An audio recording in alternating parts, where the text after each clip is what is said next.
Yeah. Thanks, Cole, for being here tonight. Rock star. We'll introduce you in a Absolutely. second. You too. Have to. There we go. All right, I think we've got it pretty locked in here. Great. We'll kick it off and get started. My name is Lee Fjord, and this is my beautiful wife, Megan. Unfortunately, not feeling 100% today, so bear with me. I'm a little snivelly. Little live webinar action. You Yeah. know, that's what happens when you do live on the webinar. Mhm.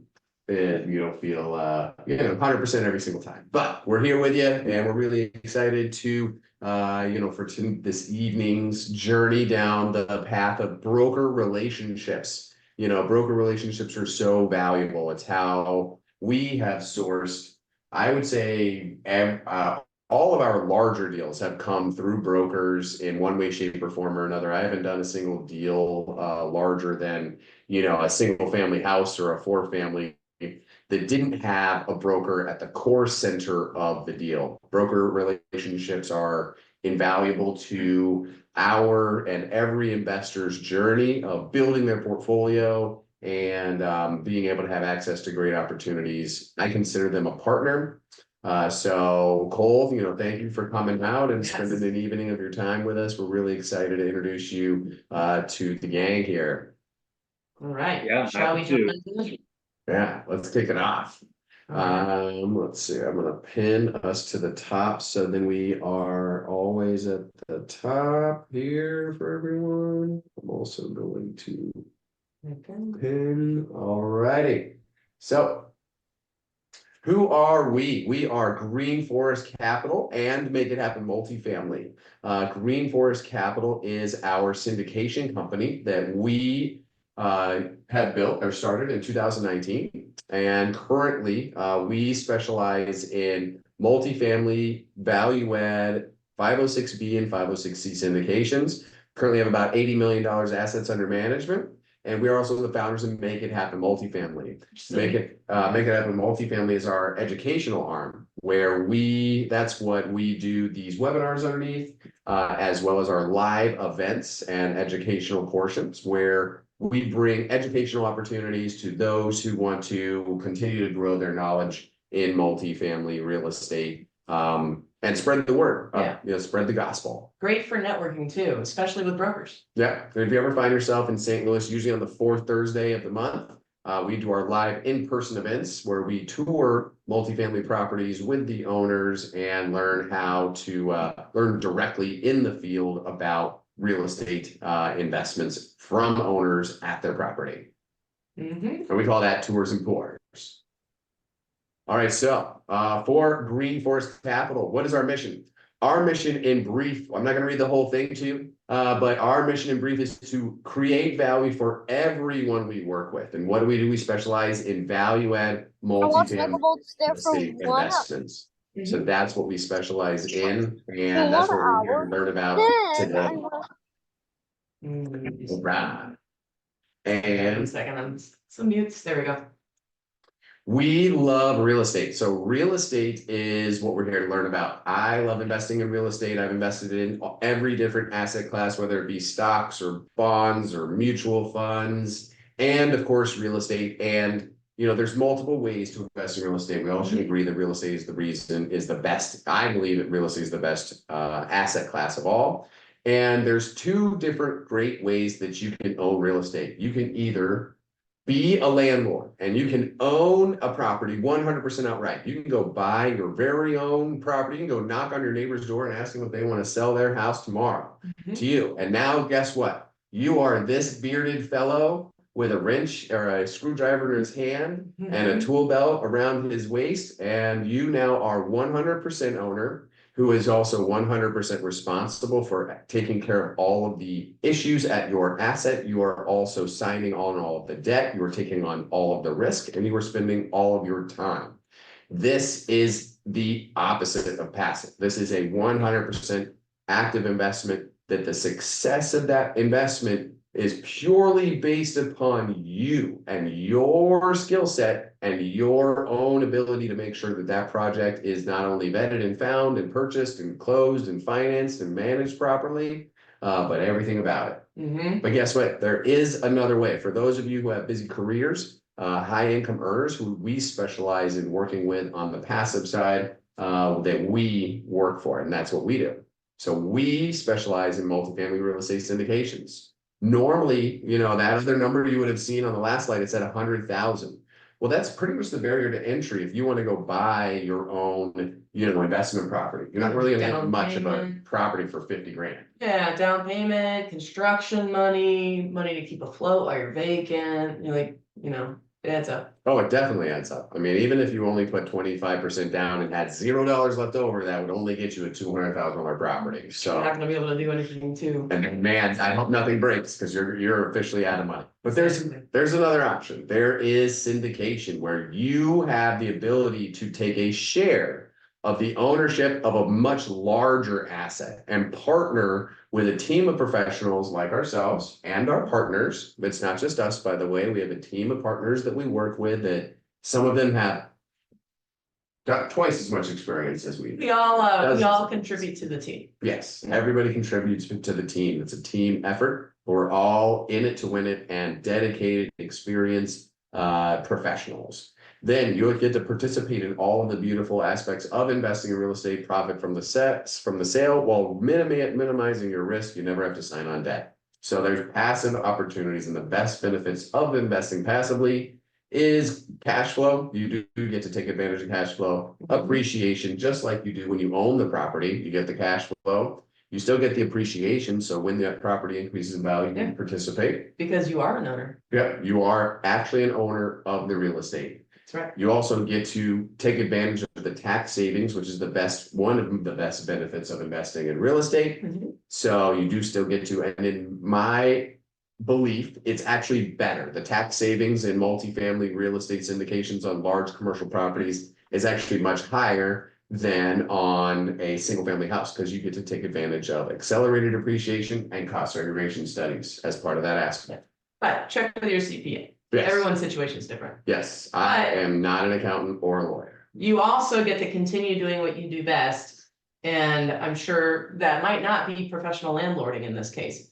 So you don't have to learn how to change a toilet. You don't have to become a landlord. You don't have to take midnight phone calls. You get to continue doing what you do best that got you to the position where you have $50,000 to invest in real estate. I'm a big believer in doing the one thing that you do best. Like Cole, tonight's guest of honor, is a broker. I tell you what, I doubt that Cole is an active owner of a lot of real estate because how could he be such a successful broker if he spent if he was always waiting or looking out for those late night phone calls from tenants or the property manager wondering if the property is going to burn down. Focus on what you do best. Go ahead. Mouse fight. How do syndications work? So, as you can tell here from the graphic, we'll do this pretty quickly, but take a 150 unit property that's owned by an LLC, and then we divide that up into two different groups. You have the active investors, folks like myself, who have decades of experience in the real estate industry that sign on the debt and do all of the work. And there's usually a small number of them. Could be as few as one or as many as maybe half a dozen at most, usually, or a dozen. Yeah, typically, but yeah, depending on the deal size. And then you have the passive investors. The passive investors are the capital, the actual money utilized in order to be able to acquire the property, improve the property. Usually there's many of those. We'll have, in many cases, 50 separate investors on a given deal. And then we split the profits based usually on our standard practice is an 8% preferred return and then a 70-30 split. So what does that mean? So it's 8% to the investors first. And then after those investors receive their 8% return, then the active investors receive a benefit of 30% of the profits thereafter. So you're already beating the stock market or meeting the stock market before we even start making any money. Right. So our track record, we started in 2019, and as you can tell here, we have successfully participated in 8 separate projects, all commercial real estate deals, 2 of which have gone full cycle, and that's just us. That's not including our many different partners who have, years and decades of experience as well in the project or in multifamily real estate. Oh, yeah. If you were to put all of the partners together, this would be multiple slides. Yes, it would just keep going and going. But yes, we're really excited about our success and we're looking forward to future growth in years to come, including this year. And partnering with lots of new investors as well. So. Yeah. And the best way to be able to have the opportunity to be able to see what our future projects look like is by getting in touch, scan the QR code, schedule a call with me. We want to have a relationship ahead of time before we have our next deal because we don't want you to, feel like you don't know us till we have an opportunity. That's an uncomfortable thing. Or miss out on an opportunity that you are interested in, but we legally can't help you because we don't have a relationship with you. So if you want to learn more about that, get in touch with us and we'll teach you more about how the process works. Yep. Let's get to know each other. And without further ado, we'd like to bring Cole Herget, tonight's guest speaker, on. Cole is a senior associate with the Sunbelt Multifamily Group at Cushman, Wakefield. We have had the opportunity to work with Cole before in the past on a project. Unfortunately, it didn't go all the way through to the end, but we're looking forward to making one get, push through all the way to the end. It's gonna happen, Cole. Oh yeah. I got a good feeling about this year. 100%. So yeah, let's hear from Cole about your experience in multifamily real estate, sir. Yeah, sure. Happy to. Thanks, Lee and Megan. Let the record reflect that we didn't ever put those deals under contract. So we did not drop them. We did not terminate those deals. But anyhow, yeah, like Lee and Megan mentioned, my name is Cole Herget. I sit on what's called the Cushman and Wakefield Sunbelt Multifamily Advisory Group, which is essentially a team of about plus or minus 55 brokers covering essentially the SEC, so Texas, North Carolina, stretching up into Kentucky, Kentucky, Tennessee, Oklahoma, Missouri, Kansas, and I sit in Northwest Arkansas alongside my partner Martin Bynum. And we cover Arkansas, Oklahoma, and Missouri alongside teammates in Oklahoma City and as well as Kansas City and St. Louis, Missouri. So we have brick and mortar presence in all of those markets, and our bread and butter is generally market rate property again across the Sunbelt.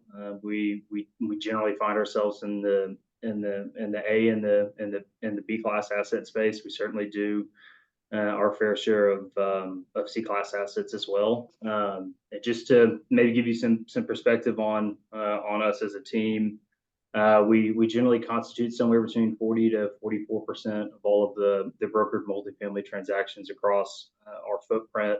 Collectively, I think we sold a little over 5 billion and some change last year, and came off 22, which I believe was 11 billion and some change. So we've been around in the Sunbelt for a long time, hold the largest market share, or at least knock on wood at the moment, of any group here in our coverage area. So yeah, happy to dive in wherever or however may be appropriate.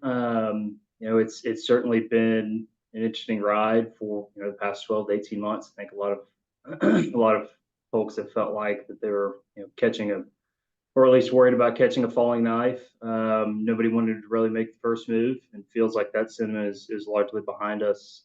Certainly coming out of NMHC 2 weeks ago up in San Diego, which is a national, stands for National Multifamily Housing Council, basically a trade organization covering any and everything multifamily, owners, investors, brokers, lenders, engineers, third-party providers, the whole gamut. And a lot of positive sentiment coming out of that, and I think 2024 will be a lot more to look at this year. And feels like we at the very least have some certainty in front of us, and the volatility that we found in the treasuries last year is mainly behind us. Although I know the 10-year took a jump today with the CPI numbers that came out. But all that to say, it feels like we at least have a sense of how the runway looks for 2024.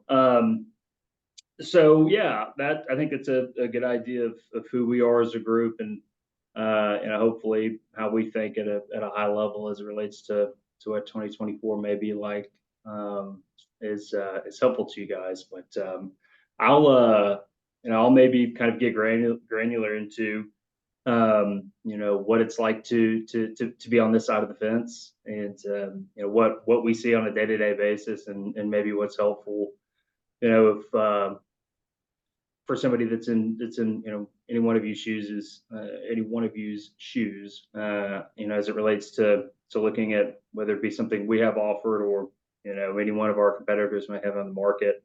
Happy to share what maybe are red flags to us, or things that make us pause, and maybe some tips and tricks, and will help you better position yourself in front of not only brokers but owners when it comes, not only when you make it through the process of finding yourself at a call for offers or best and final, but ultimately landing yourself in a buyer interview and speaking to a seller directly. So I would say, as what kind of makes our secret sauce here, and what we do at Cushman and Wakefield is, we've been around for 2006 was really the origins of us as a company, when we were purchased in 2016 by Cushman and Wakefield. We originally started as multi-housing advisors, but the Sun Belt, and really the South in general, is has always been a pretty friendly, homegrown, know each other pretty well kind of place. And so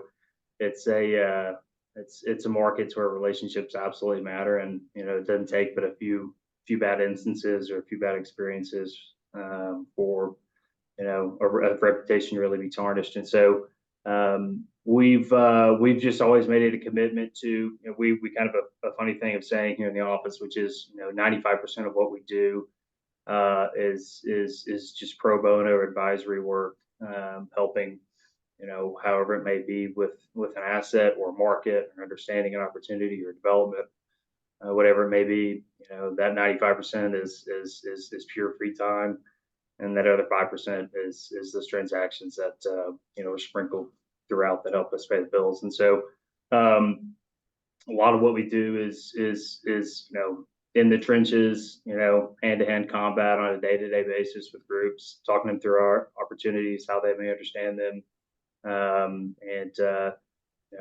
what we find ourselves doing a lot in Northwest Arkansas are introductory calls, as this market continues to kind of be a beacon of hope and light, given what's happening across the Sun Belt. As a lot of secondary and tertiary markets as well have really felt some downward pressure, really over the past 24 months or so. So yeah, all that to say, I think, I know I'm being a little bit frazzled and being all over the place to a certain extent, but I hope the info is useful. I would say, as it relates to engagement with brokers, first impressions really are pretty meaningful to us. We visit with more groups than we could ever try and keep track of. And we've got systems that help us capture emails and calls and identify, who those contacts are, and attach them to records. But at the end of the day,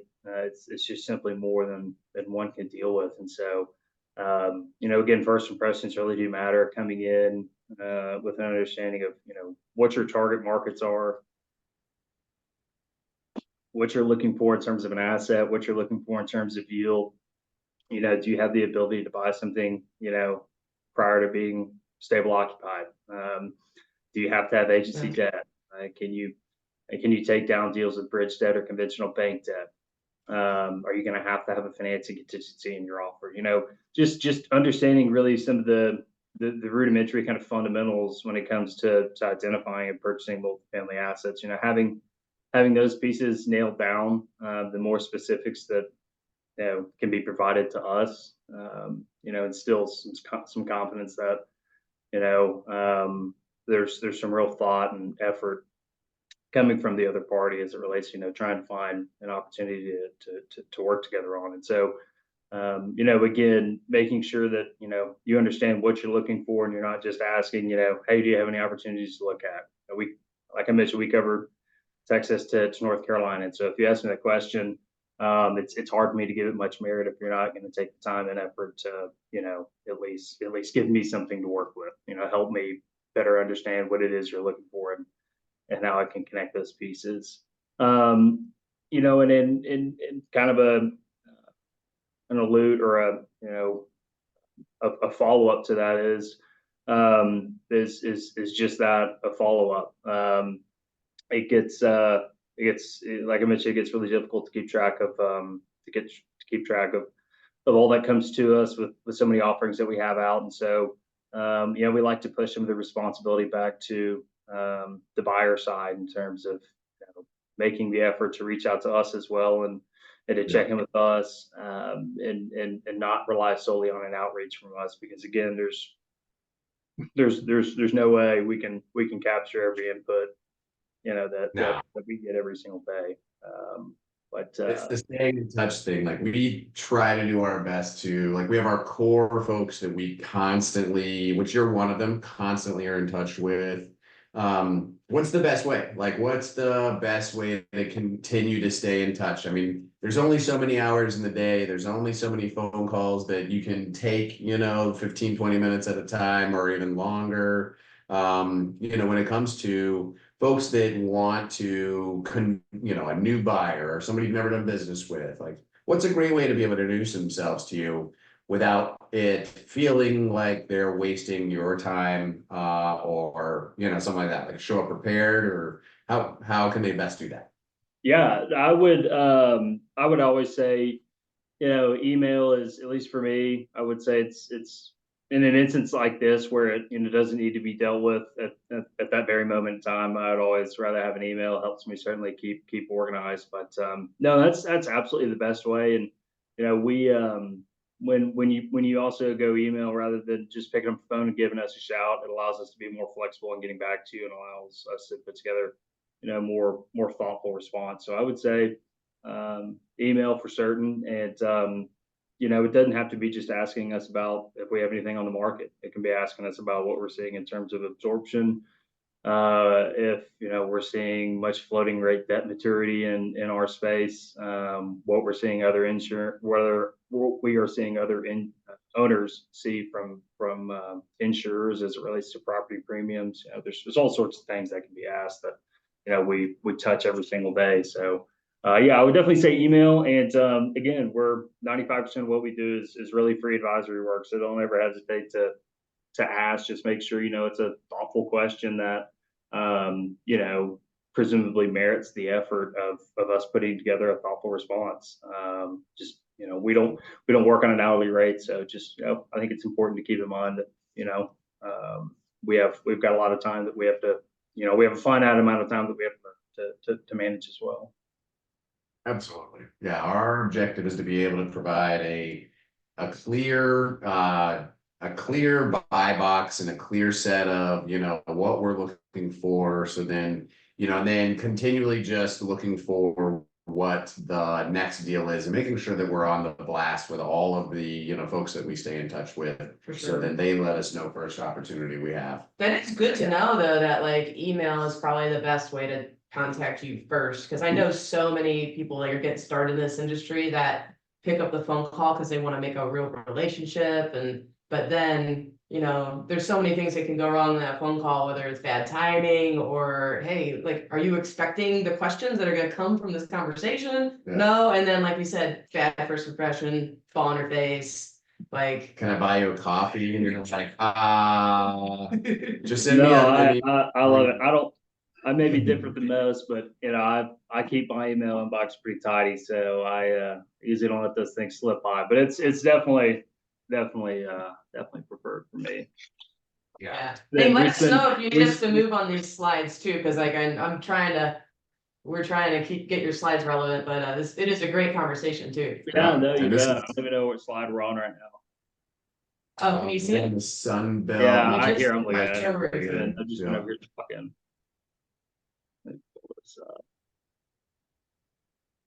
Yeah, so this is this one. Yeah, so this, I know these slides aren't really correlating really well to what I'm saying, but again, I hope it's I hope it's at least some decent takeaways for whomever maybe listening. This is, I mentioned this earlier. This is again expounding a bit on who we are as a group. I said 55 earlier. That number, like I mentioned, is a moving target. But yeah, this was us last year. Despite what a lumpy and just awkward year it was, we're sure happy with the numbers that you see here. So yeah, that's just some high level info about our track record and what we accomplished last year, and what's after this one. Basically close a deal every other day. That is one heck of a team you guys have built there. Closing a deal every 28 hours or something like that. I could Yeah, definitely see what or 40 idea box. not a bad way to put it. It's there definitely are. My stepfather tells me all the easy deals have been done. So you guys know that just as well as I do. They definitely have, and the good ones are never easy, and the easy ones are never good. So Well said. Well said. Yeah. Yeah. So this is actually a pretty interesting kind of piece behind but behind our secret sauce here. So we've, again, I mentioned we've been around since 2006, and over what's been, I guess coming up on 2 decades, we've been able to amass some pretty interesting data over those years. And so, I would say, I think when we initially send out an offering, it goes to, I think it's 33 some odd thousand folks within this distribution system. And then we've got some abilities to really fine tune that target audience as we move through a campaign. But anyways, this is, this is a lot of what I've already talked through. So this is just step 5, unless you guys have any questions. Right. Yeah, no problem. Yeah. And that was last year for us. That's the team that I sit a part of. Gulf State's in Arkansas. This is actually an old graphic. We just added our teammates in Kansas City and Oklahoma, so we've not updated this. But yeah, this was it. $580 million between us and our Birmingham, Alabama office. I think $360 million of that came from us here in Northwest Arkansas. So, anyways. Well, we're looking forward to being a big part of your 2024 goals at Green Forest Capital. A big part of this evening, I'd really like to be able to, open it up to the audience to ask questions. We are on Facebook Live as well. So if anybody puts a comment on Facebook Live, this is meant to be a more interactive experience. Does anybody from the audience have a specific question for Cole about, brokerage? How do you, navigate as many transactions as you possibly do? Anything and anything that comes to mind. What's your favorite Starbucks order? Yeah. Cell phone number. Can I text late at night? Like, where do I send the LOI? That espresso, that does it for me. Pretty simple guy. Yeah. There we go. Yeah, no, if anybody has any questions, you could, I'm easy to get a hold of, multifamily.cushman.com. You can find me there and send me an email anytime. Give me a call, actually, if you won't bother me. It's okay. Yeah. Nice. Don't be shy. Yeah. Nice. Just leave me a voicemail. We get the amount of calls we get from unknown numbers that don't, and people won't leave us voicemails. If we don't have your number and you're going to call us, at least leave us a voicemail. That helps. Yeah. Sure. Definitely the name of the game. Leave a voicemail, send a text message, Definitely don't leave Lee a voicemail. No, I don't do voicemails. His voicemail box. Send me a text or email. I don't do voicemails. Yeah. So talking about broker relationships, how did you and Cole get connected, and how did that relationship, form? I think it was your uncle was a loan broker. Yeah, I originally on you guys' deal in Higdon Ferry. I don't know how you guys got linked up with them. Yep. So I was Higdon Ferry. We were looking for debt on that when we were under contract. And then he connected you and I, because you're, the go-to guy for Arkansas. And then, it was, hey, come to town. You came into Hot Springs. We met. had an opportunity to give you a tour of the property that we had recently purchased. And, I think that you dedicating that amount of time is not something that someone who's never owned a property would probably give, but because of the fact that, we are an active owner, buyer of real estate in the state of Arkansas, it was our objective to be able to make sure to convey our capacity and our true capacity, not giving you unrealistic expectations. Mhm. Like, send me $100 million deal and I'll definitely be able to do it. Like, we know where we fit, and we fit in a nice little box that's probably, maybe 10% or 20% of the deals you guys do every year. But those And couple that you do. two months later, we were on site at a property that fit the bill, aside from some things we weren't necessarily aware of. Yep. Mhm. You can't, It was a quick way to a closing potentially. Yeah. But hey, Yeah. we nonetheless we had something to go look at. Yeah, that's the way relationships are built, and have stayed in touch ever since, and just Yeah, being now able to know Leon's in my backyard here in Northwest Arkansas. So get to see him in town and get to actually see his, actual some of the actual portfolio here in the market. So it's all fun stuff. Oh yeah, we love Northwest Arkansas and essentially the entire territory that you guys are covering and growing into. We love Kansas City, we love Tulsa, Northwest Arkansas, Springfield, and then continuing to grow. So it's just confidence and having the capacity and knowing where we fit together. Yeah. So feel free to raise your hand if any of you guys have any questions, or unmute as well. But Cole, real quick, so other than like getting on the phone call and not knowing what you're actually looking for, what are some other things that you've seen that maybe are, a red flag or don't recommend whenever people are trying to start a relationship with you? Yeah, I would say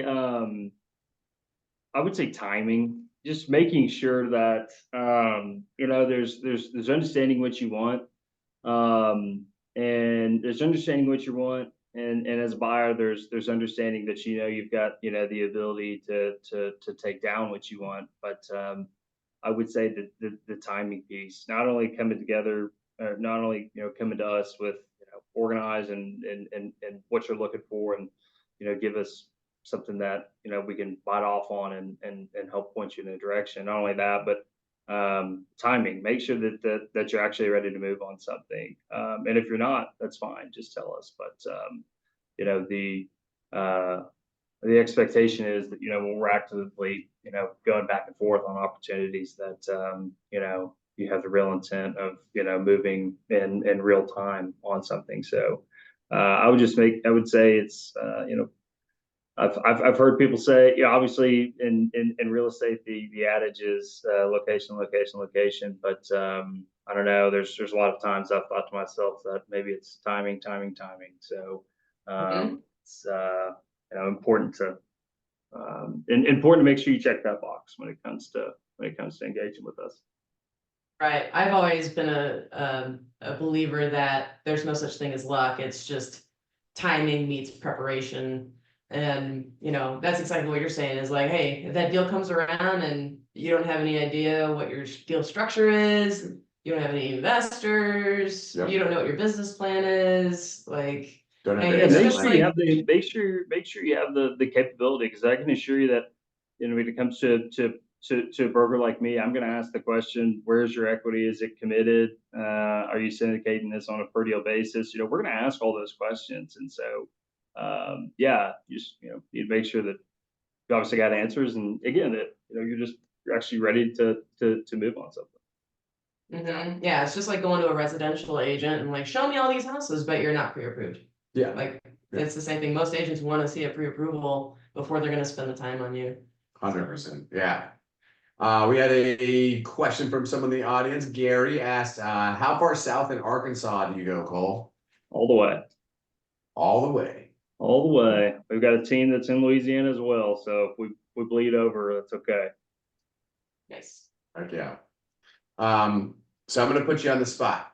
There is a rumor going around that there's a tidal wave of distressed owners, and based on whether it be debt or operations, that is coming to the market in the second and third quarter of 2024. What are you seeing? Are you seeing that be something that is actually going to occur? Are you seeing distress in the marketplace from debt or operations in the people you're doing business with? When it comes to the distress that you and I would see, I just don't understand how we would see it wide scale. You know, there are still a lot of dollars that want to be deployed into multifamily, and for various reasons they can't right now. Most commonly is they just can't find an opportunity that they like. But I would say so much of that distress stuff is going to get worked out behind the scenes, that you or I won't even know about it. You're going to have workouts between borrowers and lenders. You're going to have lenders that have relationships with other folks that they can pair together with a troubled borrower. There's going to be so much that gets worked out behind the scenes that, again, you and I won't even know about. And, the stuff that we do see on market, the distress stuff that's been taken back or is being short sold, all that stuff is probably going to be very largely picked over. It's not going to be anything that you're, uncovering the first one to uncover. We're in a rate environment that's coming back to us. Certainly will be a year of higher transactions than last year, if I had to think. No, I just don't think we're going to see that proverbial wave. I just don't. I don't. Some of the older secondary Sunbelt markets like a Birmingham or a Little Rock or a Jackson. Some of those markets, yeah, they're feeling some lumpiness right now, and yeah, they're going to see some deals go back to the lender, but I just don't foresee it being anything of any. When you look at multifamily in the grand scheme of things, this bridge short-term debt is such a minute part of the total debt bucket out there. So I just don't have that much reason to really worry that much about it. I have other things to worry about, but a tidal wave of distressed assets being brought to market, I just don't see it happening. You would know. Yeah. All right. Laura and Jeff had a question about how long is it taking currently for the average multifamily property to sell? Like how quickly are transactions happening right now? And then we have another hand up in the audience. Yeah, that's all going to be a factor of debt. We've got a property under contract right now in Branson, Missouri, of all places, which interestingly enough is actually probably one of the sharpest multifamily markets I've seen in quite a while. Branson, Missouri is. There's a whole story behind it, but it's really interesting. So that deal has HUD debt on it. Buyer is assuming that HUD debt. It takes probably 6 to 8 months to close a deal that has HUD debt. You submit a package to HUD to assume the debt, and that package basically goes into a black hole for 4 months, and it comes out on the other end. You're approved or you're denied. You need to make these changes. So that case, 6 to 8 months. If you're talking conventional bank debt from a local lender, 45 days, 60 days. Agency debt, probably 60 days, 60 to 75 days. Again, it really just comes down to the lender, how quickly the lender can move.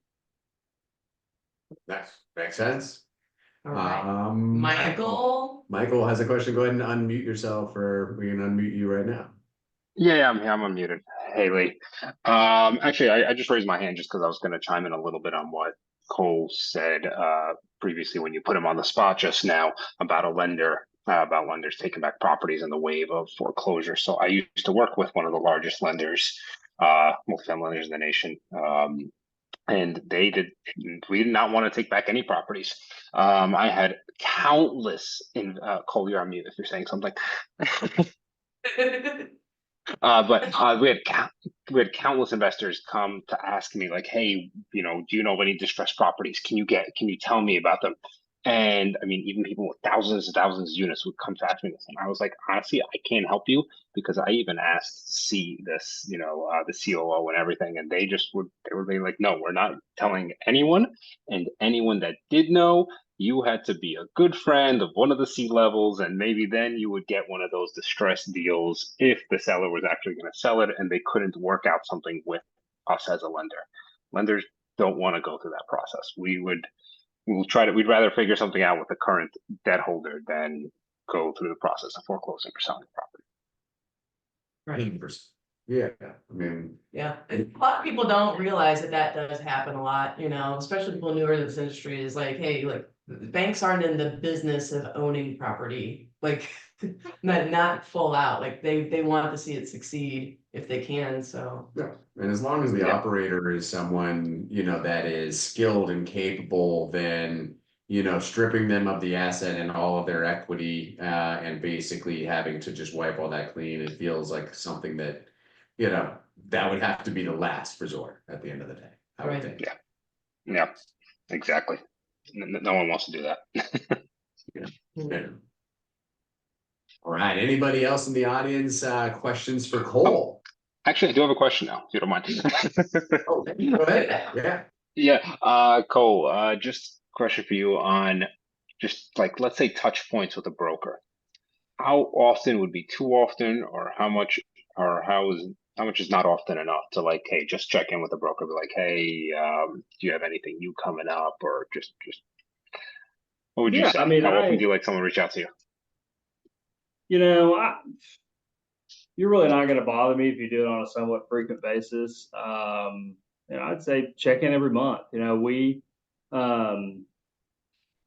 can. A lot of groups will subscribe to our platform, which obviously keeps you in the loop on all of our email campaigns and what's coming soon and what's on market, what's calling for offers, whatnot. So a lot of that traffic that gets sent to you really drives a lot of conversation and engagement between us and buyers. Like we had a deal that went live today, a deal in Fayetteville. And we had I saw that. how many people replied to that. So yeah, usually there's an excuse naturally for us to chat about. Usually it's something that comes out from us to get questions about. But yeah, I would just say every month it's fine.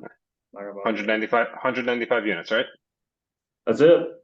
Yeah, I saw it come through today. I was gonna look at it. There you go.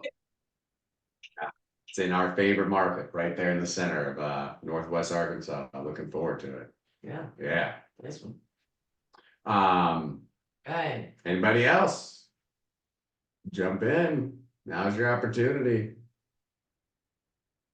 Well, on that note, I would love to have everyone please, virtually give Cole a round of applause. Thank you so much for putting yourself up on, the under the spotlight and willing to dedicate, an evening of your time. Really, really appreciate it. Is there anything that you'd like to add before we go? How can people, get a hold of you?